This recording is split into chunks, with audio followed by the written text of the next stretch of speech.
భద్రాద్రి కొత్తగూడెం జిల్లా Yellandu MLA camp కార్యాలయం ఎదుట సిఐటియు ఆధ్వర్యంలో అంగన్వాడీ ఉద్యోగులు తమ సమస్యల పరిష్కారం కోరుతూ ధర్నా చేపట్టారు. నాయకులు అబ్దుల్ నబీ మాట్లాడుతూ గత ప్రభుత్వం హయాంలో తమ సమస్యల పరిష్కారం కోరుతూ 24 రోజులు నిరసన వ్యక్తం చేసిన అంగన్వాడీ ఉద్యోగులకు నాటి సీఎం పదవి విరమణ సమయంలో ఉపాధ్యాయులకు 2 లక్షలు, ఆయాకు ₹1,00,000 బెనిఫిట్ ఇస్తామని ప్రకటించారని, కానీ కొత్తగా వచ్చిన ప్రభుత్వం ₹1,00,000 ఉపాధ్యాయులకు 50,000 ఆయాలకు ఇస్తామని ప్రకటించడం ఎంతవరకు సమంజసమని ప్రశ్నించారు.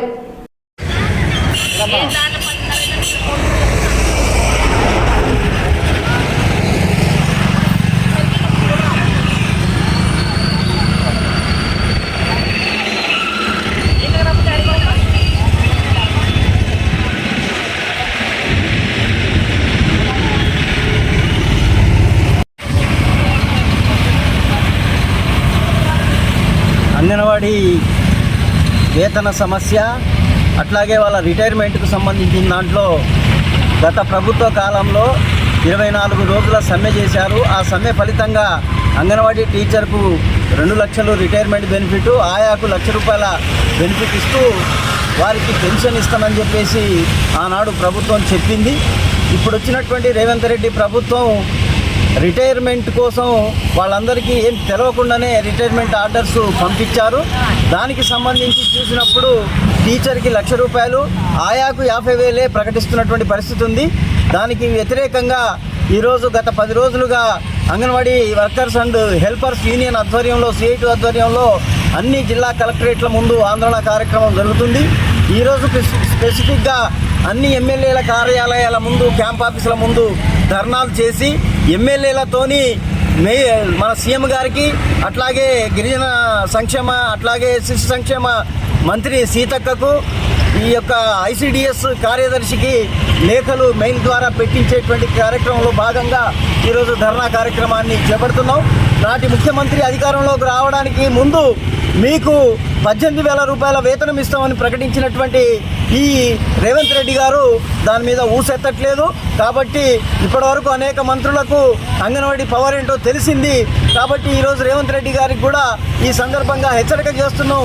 వీళ్ళకు ప్రకటించినటువంటి ₹18,000 ఇవ్వాలని, అట్లాగే రిటైర్మెంట్ బెనిఫిట్ టీచర్కి 2 లక్షలు, ఆయాకు ₹1,00,000 ఇవ్వాలనే దాని మీద పెద్ద ఎత్తున నిరసన కార్యక్రమం చేపడుతున్నాం.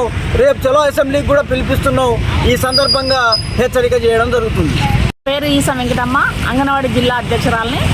ఈరోజు ఎమ్మెల్యే గారి ఆఫీస్ దగ్గర ధర్నా కార్యక్రమం ఉంది. కాబట్టి ఎందుకు అంటే అంగన్వాడీ సమస్యల మీద మేము 6వ తారీఖు నుంచి కలెక్టరేట్లో దీక్ష చేస్తున్నాం.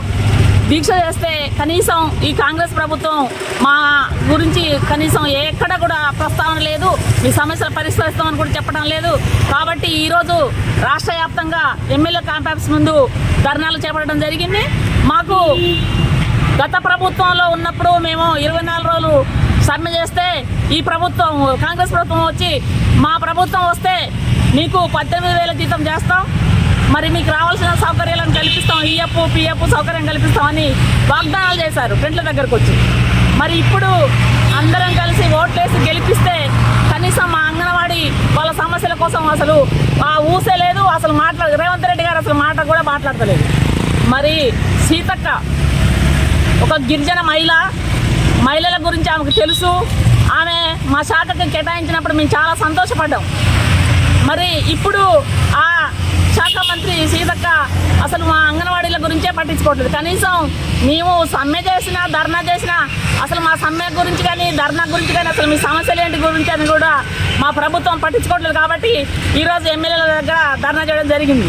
అయితే గత ప్రభుత్వంలో రిటైర్మెంట్ 60 సంవత్సరాలు ఇచ్చారు. 60 సంవత్సరాలు రిటైర్మెంట్ అయిన వాళ్ళకి 2 లక్షలు, టీచర్కి ఆయాకి 1,00,000 అని చెప్పినప్పుడు అవి వస్తే మేము కూడా అమలు చేస్తామని ఇదే కోరం కనకయ్య గారు కూడా మా టెంట్ల దగ్గరకు వచ్చి వాగ్దానాలు చేశారు. మరి ఇప్పుడు ఆ వాగ్దానాలు ఏమైనాయి? కాబట్టి గత ప్రభుత్వం ఇచ్చిన ఆ వాగ్దానాలు అమలు చేయాలని, టీచర్కి 2 లక్షలు, ఆయాకి 1,00,000, అట్లాగే వారసత్వం ఉద్యోగాలు ఇవ్వాలని, జియో నెంబర్ 10ని రద్దు చేయాలని, పిఎఫ్ సౌకర్యం, అట్లాగే మాకు వచ్చే జీతంలో రిటైర్మెంట్ అయ్యే వరకు ఎంత జీతం ఉంటే అందులో సగం పింఛన్ ఇవ్వాలి. అంటే పింఛన్ అంటే ఈ ఆసరా పింఛన్ కాకుండా ఐసిడిఎస్ నుంచి రావాల్సిన మాకు ఆ సగం జీతంలో పింఛన్ ఇవ్వాలని కోరుకుంటూ ఈ అవకాశం ఇచ్చినందుకు ధన్యవాదాలు.